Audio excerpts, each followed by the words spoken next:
அரசு பள்ளியில் இந்தியை திணிப்பதன் மூலம் அதன் மூல மொழியான சமஸ்கிருதத்தை மாணவர்களை படிக்க வைக்க முயற்சி நடப்பதாக தமிழ்நாடு பாடநூல் கழக தலைவர் திண்டுக்கல் லியோனி தெரிவித்துள்ளார்.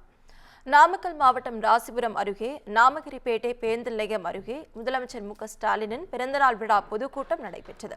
இதில் எம்பி ராஜேஷ்குமார், தமிழ்நாடு பாடநூல் கழக தலைவரும் திமுக கொள்கை பரப்பு செயலாளருமான திண்டுக்கல் லியோனி ஆகியோர் கலந்து கொண்டனர்.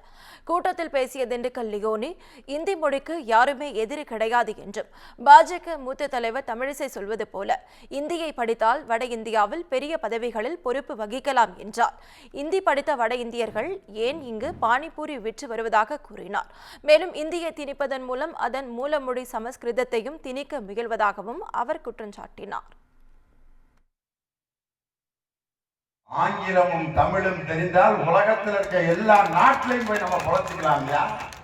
எதுக்கு நம்ம அரசு பள்ளியில் இருக்கிற மாணவர்களை கண்டிப்பா ஹிந்தி படிக்க வேண்டும் என்று ஏன் சொல்கிறார்கள்? அந்த ஹிந்தியை கொண்டு வந்து அதனுடைய மூல மொழியான சமஸ்கிருதத்தை நம்ம பிள்ளைகளுக்கு படிக்க வைக்கணும். சமஸ்கிருதங்கிறத நீங்க எங்க கேட்டிருக்கீங்க? கோயில்ல தான் கேட்பீங்க.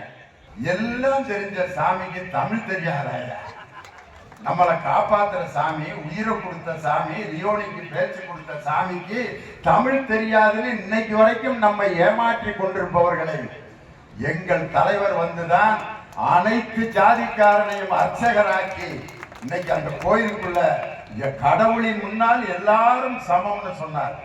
அனைத்து ஜாதிக்காரர்கள் மட்டும் அர்ச்சகராக்கல.